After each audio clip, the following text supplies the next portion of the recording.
Hey guys, Dalton with Jaspertronics, and today we're going to be taking a look at this Y66 housing for a Toshiba TV. Essentially, with these televisions and a lot of the RPTV, DLP TV, those sort of televisions, they have a bit of an issue. They were designed without air filters. Because they were designed without air filters, whatever little bit of dust or debris inside of your house, these televisions, they're going to find it. They've got a bunch of different little fans, intake and exhaust fans, to keep these bulbs cool because they get very hot. And these fans will start to build up with dust over time, and that dust can cause all sorts of problems. One of the rare issues that's unfortunately becoming more common is that the actual plastic inside of the lamp compartment itself will start to warp. We're talking like 1-2 millimeters off. Whenever this happens, really the only housing that's going to work with your television is the old housing you pulled out. So in this video, we're going to look at pulling these bulbs out, getting them swapped over, and keeping your television alive, keeping you up and running, especially if you're finding fit issues with some lamps that you've ordered more recently. So let's get started.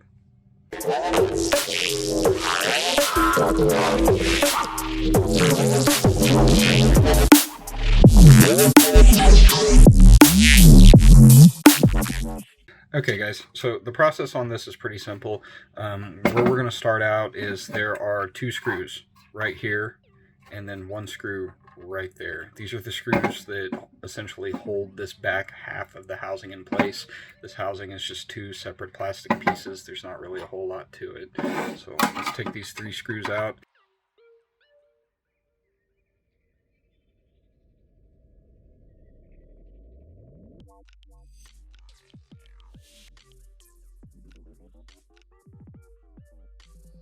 Okay.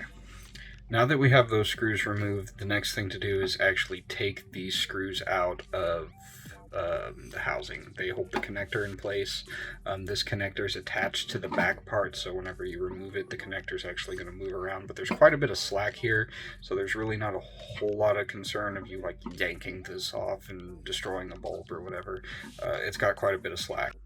So what we're going to do is we're just going to take these 2 screws out.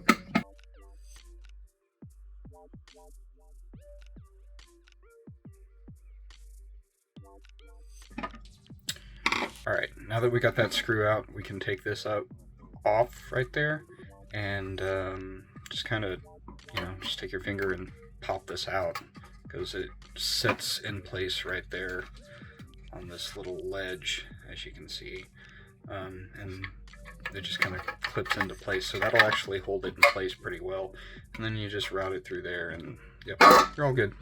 There's the bulb. Alright. So this is really the last step to this. This is probably the easiest part. You just need to take these 4 screws out. They hold these little metal washers or clips in place, whatever you want to call them. You remove those 4 screws and then the lamp's going to come right out.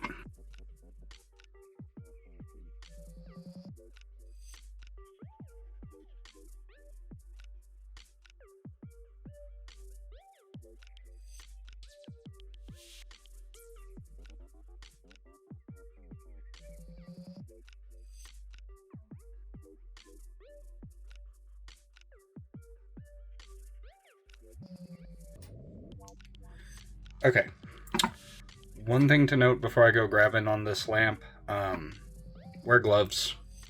This is a dead lamp. It's really not that big of a deal with this one. It's not going to hurt it.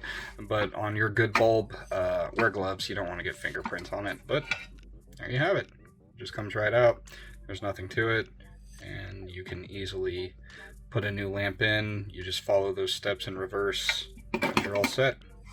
Well, that's it for this one, guys. I know it was kind of quick, short, and sweet and to the point with this one, but that's kind of how these lamps are. They're short, sweet, to the point. They'll last you a while as long as you're keeping these televisions maintained. The dust buildup, if you've got the warping going on with the housing, this dust buildup can also lead to overheating of the lamps themselves and lead to the lamps exploding. So definitely while you're in that television, get it vacuumed out, get it wiped out. If you can take the entire back panel off of the TV, that is always incredibly beneficial, because then you can get to everything more or less. You can get it all vacuumed out, you can get it all blown out, and that's the best route for these televisions at this point, is to really just kind of keep them clean. But that's it for this one. If you guys have any questions, definitely leave a comment below.